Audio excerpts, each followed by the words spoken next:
नमस्कार दोस्तों, मैं संजय यादव आप सभी का अपने यूट्यूब चैनल पर हार्दिक स्वागत एवं अभिनंदन करता हूं।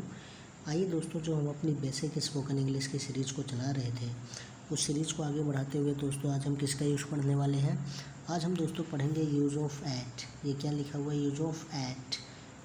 इसके पहले हमने दोस्तों किसका यूज पढ़ा था, इसके पहले भी हमने प्रीपोजिशन का यूज पढ़ा था। और अब हम प्रीपोजिशन की सीरीज को आगे बढ़ा रहे हैं। किसका पढ़ा रहे हैं दोस्तों, अब हम प्रीपोजिशन, इसके पहले हमने इन प्रीपोजिशन का यूज पढ़ा था, जो कि आई एन, जिसकी हिंदी थी में या अंदर, तो इनका यूज़ हमने पढ़ा था दोस्तों। उसके बाद हम प्रीपोजिशन की ही सीरीज़ को आगे बढ़ा रहे हैं, बट हम अब किसका यूज़ पढ़ने जा रहे हैं। आज हम यूज़ पढ़ने जा रहे हैं कि यूज़ ऑफ एट का यूज़ कहाँ कहाँ पे करते हैं दोस्तों। जब भी हम इंग्लिश स्पोकन की बात करते हैं तो प्रीपोजिशन में इंग्लिश स्पोकन में एक बहुत ही इम्पोर्टेंट रोल प्ले करता है।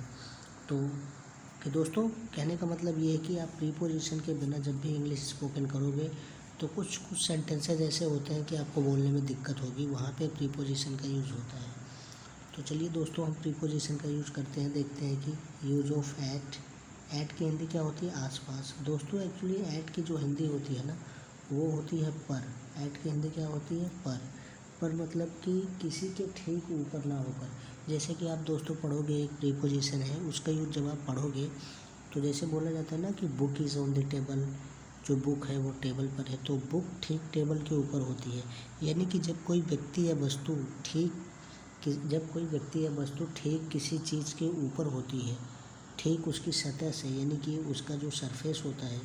जैसा कि मान लीजिए दोस्तों, मैं आपको एग्जांपल के लिए समझाता हूँ। ये कोई टेबल है और बुक यहाँ रखी है, यहाँ पे किताब रखी है, यहाँ पे कुछ भी रखा है, ठीक इसके ऊपर अगर कोई चीज़ है तो वहाँ पे ऑन का यूज़ होगा।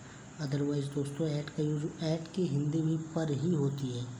ऐट की हिंदी क्या होती है दोस्तों, पर ज़रूर होती है, लेकिन इसके सेंस को आप समझना कि इसका सेंस ज़्यादा कहाँ है। ऐट की हिंदी आप अगर यदि आसपास जानो तो वो ज़्यादा बेटर है, क्योंकि इसका जो यूज़ होगा अभी जो हम सेंटेंसेस में देखने वाले हैं उसमें यही आपको दोस्तों इंग्लिश स्पोकन की एक ख़ास बात ये होती है कि जब भी आप इंग्लिश स्पोकन को करते हो तो बोलते तो सभी लोग हैं, रट के बोल लेते हैं, लेकिन उसके सेंस को समझना बहुत ही मुश्किल होता है। तो मेरे कहने का मतलब ये है दोस्तों कि आप सेंस को समझो, क्योंकि इंग्लिश के सेंस को समझना और सेंस को समझ के बोलना तो वो ज़्यादा बेटर इंग्लिश होगी। तो चलिए दोस्तों, टाइम को ना वेस्ट करते हुए अपनी वीडियोज़ को स्टार्ट करते हैं। आज हम किसका यूज़ पढ़ने वाले हैं दोस्तों, ऐट की हिंदी क्या होती है, आसपास। दूसरी हिंदी क्या होती है, पर।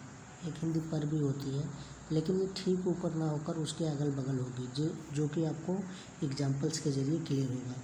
अब जैसे एग्जांपल्स देखो दोस्तों, मैं कह रहा हूँ he is at the house. मैं क्या कह रहा हूँ, मैं कह रहा हूँ he is at the house, कि वह घर के आसपास होगा। अब मैं इसको ये भी बोल सकता हूँ कि वह घर पर होगा। ही इज़ एट द हाउस, वह घर पर होगा। दोस्तों इस सेंटेंस का मतलब ये है कि वह घर के ऊपर तो बैठेगा नहीं है। भाई कोई भी व्यक्ति है वो धूप में तो बैठेगा नहीं, कभी कभी बैठ सकता है, लेकिन यहाँ पे वो चीज़ का सेंस नहीं आएगा दोस्तों। क्यों, क्योंकि हम ऐट का यूज़ पढ़ रहे हैं, स्पेशली ऐट का यूज़। तो ही इज़ एट द हाउस यानी कि वह घर पर है, या आप कह सकते हैं कि वह घर के आसपास है। घर के आसपास है कि मतलब हो सकता है वह अपने घर के सामने जो पार्क है उसमें हो, या घर के पीछे हो, या घर से थोड़ी दूरी पे हो।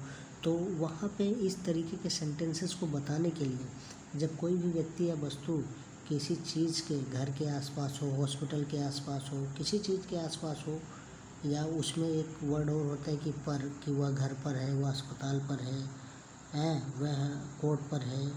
तो दोस्तों बोलने का तरीका अलग अलग हो सकता है, लेकिन जो हमारे सेंस है वो एक ही होगा। अगला देखते हैं हम। और दोस्तों हमने आपको सेंटेंस बनाने की ट्रिक क्या बताई हुई थी, सेंटेंस बनाने की ट्रिक ये बताई हुई थी, जो दोस्त मेरे से पहले से जुड़े हुए हैं उनको भली भांति पता है कि हमारी सेंटेंस बनाने की ट्रिक क्या है। अब हमने हिंदी लिखना बंद कर दिया दोस्तों। हिंदी लिखना इसलिए बंद कर दिया क्योंकि जब आप इंग्लिश में लिखोगे, इंग्लिश में सोचोगे, तभी आप इंग्लिश ज़्यादा जल्दी सीखोगे। मैं ये नहीं कहता दोस्तों कि अपनी भाषा ख़राब है, अपनी भाषा हिंदी ख़राब नहीं है, बहुत अच्छी भाषा है। मैं हिंदी को सपोर्ट भी करता हूँ बहुत ज़्यादा से ज़्यादा, लेकिन दोस्तों आपको पता है मॉडर्न कल्चर में आपको जीने के लिए इंग्लिश एक बहुत बेसिक नीड है। इतनी इंग्लिश आपको ज़रूर आनी चाहिए कि जिससे कि आपका काम ना रुके। तो चलिए अगले एग्जांपल्स को देखते हैं। आई एम एट हाउस, मैं ऑफिस के आसपास हूँ।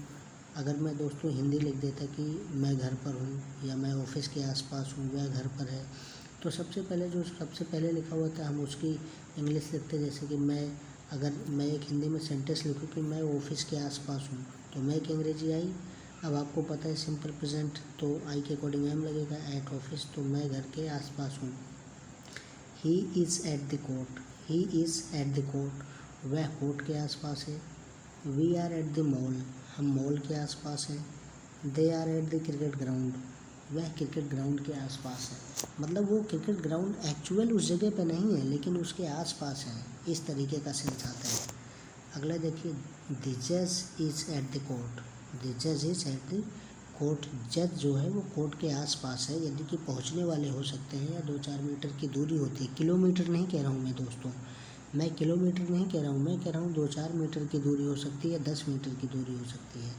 अगला है क्या, वॉच, वॉच, वॉच मतलब घड़ी, WATCH, watch is at the wall, घड़ी जो है वो दीवार पर है। अब दोस्तों घड़ी क्या है कि दीवार के ऊपर तो आप रखोगे नहीं, घड़ी दीवार से सटा के आप रख सकते हो, लेकिन उसके ऊपर तो नहीं रखोगे ना दोस्तों, तो इसलिए watch is at the wall, घड़ी दीवार पर है।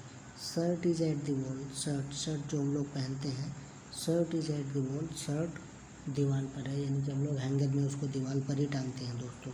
My shop is at the house, my shop is at the house, किसी ने पूछा आपकी दुकान कहाँ है, तो मैंने कहा माई shop is at the house, मेरी शॉप मेरे घर के आसपास है, यानी कि घर के आसपास है, तो मेरा जहाँ पे घर है हो सकता है कि वहाँ से 2-4 मीटर की दूरी पे मेरी शॉप हो। इस तरीके का सेंस आता है इसमें। अगला देखते हैं, मेट्रो स्टेशन इज़ एट विश्वविद्यालय, मेट्रो स्टेशन इज़ एट विश्वविद्यालय, मेट्रो स्टेशन विश्वविद्यालय के आसपास है। कोई पूछ रहा है ना, कोई किसी ने हमसे पूछा कि भाई वेयर इज़ मेट्रो स्टेशन, तो हमने कहा मेट्रो स्टेशन इज़ एट विश्वविद्यालय, मेट्रो स्टेशन इज़ एट विश्वविद्यालय, मेट्रो का जो स्टेशन है वो विश्वविद्यालय के आसपास है या विश्वविद्यालय पर है। तो दोस्तों यूज़ ऑफ एट का यूज़ हमने देखा, और एक बार हम इसको क्विक रिवाइज करते हैं फिर से। क्विक रिवाइज में हम क्या पढ़ेंगे दोस्तों कि इसका सेंस क्या है। मैं आपको बार बार बोलता हूँ कि दोस्तों इंग्लिश को आप जितना ज़्यादा उसके सेंस को समझोगे, जितना ज़्यादा बोलोगे, उतना आप बेटर स्पोकन बनो, उतना आप बेटर एक इंग्लिश स्पीकर बनोगे। तो चलिए दोस्तों देखते हैं यूज़ ऑफ एट। एट की हिंदी क्या होती है, आस पास। ये आस पास आप ज़्यादा आसानी से समझ सकते हो, इसलिए मैंने यहाँ इंग्लिश एट की हिंदी पर नहीं लिखा दोस्तों, कि वह घर पर है, वह अस्पताल पर है, वह हॉस्पिटल पर है। तो देखिए पर क्विक रिवाइज करते हैं। सारे मैंने यहाँ पे सिंपल प्रेजेंट के टेंस लिखे हुए हैं, आप इसको पास्ट फ्यूचर में भी बना सकते हो। तो चलिए दोस्तों मैं देखता हूँ एक बार इसे। He is at the house, he is at the house, वह घर के आसपास है या घर पर है। आई एम एट ऑफिस, मैं ऑफिस में हूँ या ऑफिस के आसपास हूँ। He is at the court, वह कोर्ट के आसपास है। We are at the mall, हम मॉल के आसपास हैं। They are at the cricket ground, वे क्रिकेट ग्राउंड के आसपास हैं। द जज इज़ एट द कोर्ट, जज कोर्ट के आसपास है। वॉच माने घड़ी, watch is at the wall, घड़ी दीवार पर है या दीवार के आसपास है। Shirt is at the wall, shirt जो है वो दीवार पर है या दीवार के आसपास है। My shop is at house, my shop is the at house, my shop is at the house, my shop is at the house, मेरी दुकान जो है वो घर के आसपास है।